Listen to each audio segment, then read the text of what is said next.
আপনি যোৱাবেলি 4 নং ধুবুৰী লোকসভা সমষ্টিৰ পৰা নিৰ্দলীয় প্ৰতিদ্বন্দ্বিতা কৰিছিল হয় কিন্তু আকৌ চৰ্চিত হৈ আছে যে আপুনি যেটো বিটিএডিৰ প্ৰধান ৰাজনীতিৰ বিপৰীত আছিল হয় কিন্তু যোৱা কেইদিন ধৰি আকৌ চৰ্চিত হৈছে যেটো কেন্দ্ৰ বা আমাৰ ৰাজ্যখনত থকা শাসক হৈ বিজেপি চৰকাৰ তেখেতৰ লগত হেৰি কিবা আছে নেকি হয় সেইকাৰণে মই আছে আৰু আমি বিপি আমি মানে সাপোৰ্ট কৰিছিলোঁ কিন্তু মই একচুয়ালি জয়েনিং কৰা নাই আৰু মোক খুন্দিয়াই মাৰিছে তো মই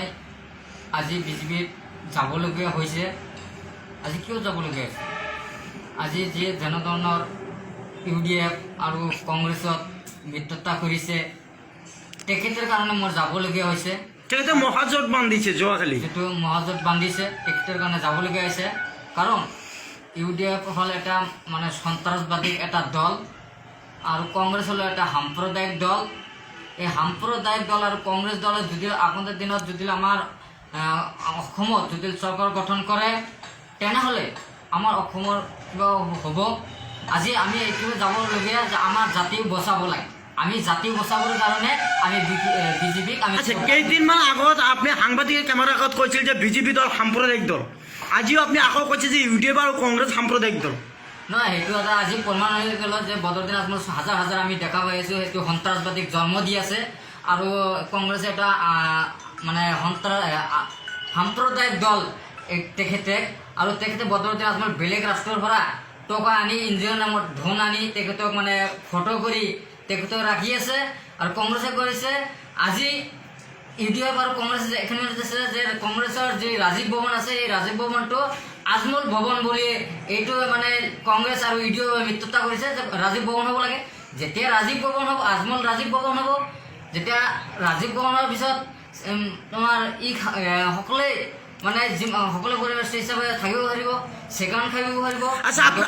আপোনাৰ হাতত তেনেকুৱা তথ্য আছে নেকি যে বদৰুদ্দিন আজমল সন্ত্ৰাসবাদী জন্ম দি আছে এইটো আমাৰ জনামতে এইটো সন্দেহ হৈছে যে সন্দেহ মতো বদৰুদ্দিন আজমল আছে আৰু এই দুখন যদি চৰকাৰ গঠন কৰে তেনে আমাৰ অসমত দলিয়াই কৰিব আমাৰ অসমত জাতি বচাব লাগিব বচাবৰ কাৰণে আমি এই কাৰণে আমি বিজেপিক সাপোৰ্ট কৰি আছো যে একমাত্ৰ ইউডিএফ আৰু কংগ্ৰেছৰ কাৰণে আৰু এটা মানে কি আপোনাৰ আসুৰৰা যেটো সংগঠন আছে সংগঠনক আমি শ্ৰদ্ধা কৰোঁ সন্মান জনাওঁ তেখেতে যি কংগ্ৰেছৰ লগত মিত্ৰতা কৰি মানে কংগ্ৰেছৰ চাইল কৰি তেখেতে কিবা মানে নিজৰ এটা দল খুলিব তেখেতেও এজন প্ৰতিবাদী তেখেতে অন্যাৰ কাৰণে প্ৰতিবাদ কৰিব কিন্তু তেখেতে ৰাজনীতিক যোৱাৰ কাৰণে মানে তেখেতে নিজৰ হাতৰ কাৰণে মাত মাতি আছে পৰা গম পাওঁ যে এটা আশীৰ্বাদ ৰাজনৈতিক দল হয় এইটো হ'ব মানে মানৱ হত্যাকাৰী দল হ'ব আৰু তেখেতে এইটো ৰেকৰ্ডটা আছে মানৱ হত্যাকাৰী দল বুলি এইটো স্পষ্ট ক'ব পাৰিম আৰু তেখেতে তিনিটা দল যদি লগ লাগি যদি চৰকাৰ গঠন কৰে তেনেহ'লে অসমত এবাৰ প্ৰশাসন আজমলৰ নেতৃত্ব সকলোবিলাক হ'ব আজমল আনিব সৌদি আৰবৰ পৰা মানুহ আনিবৰ কাৰণে তেখেতে যোজাক চলাই আছে ইতিমধ্যে তেখেতৰ পৰা পইচা আনি আছে তৰুণ গগৈ ইংলেণ্ডৰ পৰা তেখেতে পৰা যোজা কৰিছে তেখেতে মানে ল'ৰা তাক বিয়া পাতাইছে সেইকাৰণে তেখেতৰ কাৰণে আৰু তেখেতে নলিজ্যোতি গগৈ যি হোমাচল ভট্টাচাৰ্য সেই বাঙালী মানুহ এই বাঙালী মানুহ কাৰণে বাঙালী এটা ৰাজনৈতিক দল খুলিব এই দল খুলিলে তেখেতে বাংলাদেশৰ মানুহ আনিব তেনেহ'লে বিভিন্ন অঞ্চলৰ পৰা মানুহ আনিলে আচ্ছা সুগুৰালী ডাঙৰীয়া শুনক আপুনি যিহেতু কৈছিল যে বিজেপি সাম্প্ৰদায়িক দল কেইদিনমান আগত আপুনি আমাৰ টিভিৰ কেমেৰাৰ সন্মুখতো কৈছিল যে শিলাজিৎদেৱ তেখেতে সাম্প্ৰদায়িক দলৰ মানুহ তেখেতে বিভিন্ন অনুষ্ঠানবিলাক ভাইছ সেইটো দলক আকৌ আপুনি কিয় যাব বিচাৰিছে আপনি সেইটো সুগুৰালী ডাঙৰীয়া তেখেতে সাম্প্ৰদায়িক দলৰ মানুহ নহয় এটা মানে আমি যিটো মানুহৰ যিটো শুনা পাইছিলোঁ কিন্তু মই এতিয়া তদন্ত লৈছোঁ যিটো তদন্ত পালোঁ যে সাম্প্ৰদায়িক হ'ল কংগ্ৰেছ দল আৰু ইউডিএফ হ'ল এটা মানে সন্ত্ৰাসবাদী দল তেখেতে কাৰণে আমাৰ জাতি মাৰিবলৈ কাৰণে তেখেতে লাগি ঘটিছে আমাৰ বিজেপি দলটো হ'ল যে দুখীয়া মানুহৰ কাৰণে তেখেতে আছে দুখীয়া মানুহৰ দল এইটো কৈছে ভাৰতৰ জনতা পাৰ্টি এটা গোটেই তেনেহ'লে আপুনি আগন্তুক বিধানসভা নিৰ্বাচন গৰিপুৰৰ পৰা প্ৰাৰ্থিত্ব বিচাৰিছে নেকি বিজেপিৰ পৰা এতিয়ালৈকে আমি কৰা নাই কিন্তু সেইটো হাইকমাণ্ডৰ যদি মোক দিয়ে তেখেতৰ কথা আৰু এতিয়ালৈকে আমি জইন কৰা নাই কিন্তু এতিয়া আমি আশা আছোঁ কিন্তু এইখানে বিজেপিত যাবলগীয়া হৈছে একমাত্ৰ ইউডিএফ আৰু কংগ্ৰেছৰ কাৰণে তেখেতে যদি সন্ত্ৰাসবাদীক জন্ম দিয়ে সন্ত্ৰাসবাদীক যদি চৰকাৰে দমন যদি নকৰে তেনেহ'লে ভৱিষ্যত তথা অসমত এতিয়া লুটিব তাৰপিছত আমাৰ গোটেই ভাৰতৰ ক্ষতি হ'ব বিগন্ত দিনৰ ক্ষতি হ'ব সেইকাৰণে এই সাম্প্ৰদায়িক দলক আমি ব্ৰহ্মপুত্ৰ দলিয়াই দিব লাগিব এইকাৰণে আমি লাগি ভাগি আছো আৰু এইটো কাৰণে মানে আজমল ভৱন বনাবৰ কাৰণে মানে কংগ্ৰেছত বহুত বিভিন্ন প্ৰচাৰ চলাই আছে ৰাজীৱ বাবু এজন যাতে আজমল ৰাজীৱ ভৱনত চেগুন খাব পাৰিব মদন খাব পাৰিব বিভিন্ন ধৰণৰ আনুষ্ঠানিক কৰিব পাৰিব এইকাৰণে লাগিছে কিন্তু আমাৰ জাতিৰ কাৰণে আমি লাগিছো আমাৰ জাতিটো বচাব লাগিব আমাৰ অসমীয়া মানুহ আমি অসমৰ সকলোক মাতি আমি সকলোক জীয়াই থাকিব লাগিব আমি কেতিয়াও আমাৰ তেজ থকালৈকে আমি আচ্ছা আজিৰ দিনত লাগে আমি সাজু আছে জীৱন দিবলৈ কাৰণে আমি কেতিয়া এই সাম্প্ৰদায়িক দলৰ লগত আৰু সন্ত্ৰাসবাদী দলক আমি প্ৰত্যাহ্বান জনাইছো তেখেতক আমি যুঁজ দিবলৈ সাজু আছো আপনি আজিৰ দিনত বিপিএফৰ কেপ্টেইন হিচাপে আপনি বিটিচিত আছে আমি বিটিচিৰ মানুহ কিন্তু আমি বিটিচিত আমি চাপৰ্ট দি আছিলো দ্বিতীয় কিন্তু মই এতিয়ালৈকে বিপিএফক আমি জইনিং কৰা নাই এইটো মিছা কথা আৰু কোনো উল্লেখ কৰিব নোৱাৰিব বা কোনো কাগজ পত্ৰত এইটো লিখা নাই যে এইটো আছে এইটো মিছা মই চাপৰ্ট দি আছিলো এতিয়া মই চাপৰ্ট নিদিওঁ কাৰণ এতিয়া আমাৰ দেশ বচাব লাগে হাগ্ৰামা এতিয়া আমাৰ দেশ বচাবলৈ কাৰণে তেওঁ মাতা তেওঁ নিজৰ হাতৰ কাৰণে মাত মাতিছে কাৰণ আমাৰ দেশৰ কাৰণে কোন মাতিছে বিজেপি চৰকাৰে মাতিছে সেইকাৰণে আমি অসম বচাব লাগিব অসমৰ মাৰিবলৈ কাৰণে আমি কৈছো অসম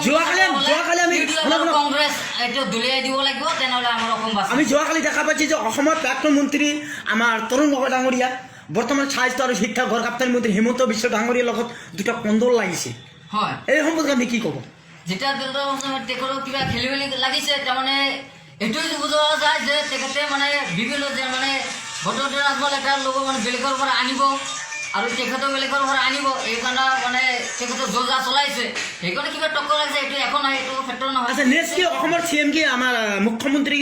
হিমন্ত বিশ্ব ডাঙৰীয়া হ'ব নেকি নতুনকৈ এইবাৰ মানুহক বুজি পাইছে নতুনকৈ আমাৰ সৰ্বানন্দ সোণোৱাল থাকিব অসম চৰকাৰ আকৌ নতুনকৈ মুখ্যমন্ত্ৰী কোন হ'ব অসমত আপোনাৰ নতুনকৈ মুখ্যমন্ত্ৰী হ'লে এইবাৰ সৰ্বানন্দ সোণোৱাল হ'ব ইয়াৰ বাহিৰত আমাৰ বিজেপি চৰকাৰ আকৌ আনিম আৰু আমি বিজেপি জইন কৰি আমি আমাৰ গোটেই অসমত প্ৰায় 2 লাখ মানুহ আছে আমি গোটেই মানুহ আমাৰ বিজেপিত আমি জইনিং কৰি দিম কাৰণ এইমাত্ৰ দিম আমাৰ দেশৰ কাৰণে আমি মাত পাতিব লাগিব আমি দেশৰ কাৰণে এই সাম্প্ৰদায়িক দল আৰু সন্ত্ৰাসবাদী দলক আমাৰ উৎখাত কৰিব লাগিব আমি ইতিমধ্যে আমি বিভিন্ন নিউজ চেনেলত দেখা পাইছোঁ যেহেতু পীযুষ হাজৰিকা দাবী কৰিছে যে নেক্সট অসমৰ মুখ্যমন্ত্ৰী হিমন্ত বিশ্ব ডাঙৰীয়া হ'ব আপুনি কি ক'ব এই সম্পৰ্কত না এইটো যদি আমাৰ এতিয়া যেটো আমি পাইছোঁ আমাৰ যোগ্য হিচাপত কিন্তু সৰ্বানন্দ সোণোৱাল নহয় যোগ্য হিচাপত একচুৱেলি হিমন্ত বিশ্ব শৰ্মা হয় কিন্তু তেখেতে চৰকাৰৰ উপযুক্ত আছে ইয়াৰ ভিতৰত এতিয়া হাইকমাণ্ডে বিচাৰিছে হাইকমাণ্ডক যদি মুখ্যমন্ত্ৰী সৰ্বানন্দ সোণোৱালক ইতিমধ্যে ছাপৰ্ট কৰিছে সেইকাৰণে মই সন্তুষ্ট নহয় কিন্তু মই এইটো মই আশা আছিল যে আমাৰ হিচাপত বা অসমৰ কাৰণে মাত মাতি থাকিলে হিমন্ত বিশ্ব শৰ্মা আছিল হিমন্ত বিশ্ব শৰ্মা হ'ব লাগিছিল কিন্তু সেইটো হাইকমাণ্ডৰ নিয়াটো মই অলপ দুখ পাইছিলোঁ কিন্তু একচুৱেলি যোগ্য হিচাপত আমাৰ হিমন্ত বিশ্ব শৰ্মা যিহেতু ইয়াত আমি দেখা পাইছোঁ যে BPF আৰু BJPৰ লগত মিত্ৰতা আছে ইয়াত ষ্টাণ্ডিং এজন শক্তিশালী প্ৰাৰ্থী আছে বৰেন্দ্ৰ কুমাৰ মুছাহাৰী তেখেতক প্ৰাৰ্থীত্ব দিব না আপোনাকে দিব সেইটো আমি সুধিছোঁ এইটো আমি হাইকমাণ্ডে জানে সেইটো হাইকমাণ্ডৰ কথা আৰু আমাৰ কংগ্ৰেছ আৰু কি আমাৰ BJP আৰু BPFৰ লগত এতিয়া মিত্ৰতা নাই এইটো BTCত আমাৰ ইলেকশ্যন চলি আছে আৰু আমাৰ লগত নাই সেইটো হাইকমাণ্ডত আমাক টিকেট দিব নিদিব আমি এতিয়ালৈকে জইনিং কৰা নাই কিন্তু মই তেখেতক আদৰণি জনাইছোঁ মই তেখেতৰ দলত মই ছাপৰ্ট দিছোঁ বা মই জইন কৰিম এই কাৰণেই আমাৰ জাতি বচাবৰ কাৰণে জাতিৰ কাৰণে আমি মাত মাতি আছোঁ আমি বেলেগৰ কাৰণে মাত মাতা নাই বেলেগৰ কাৰণে যোৱা নাই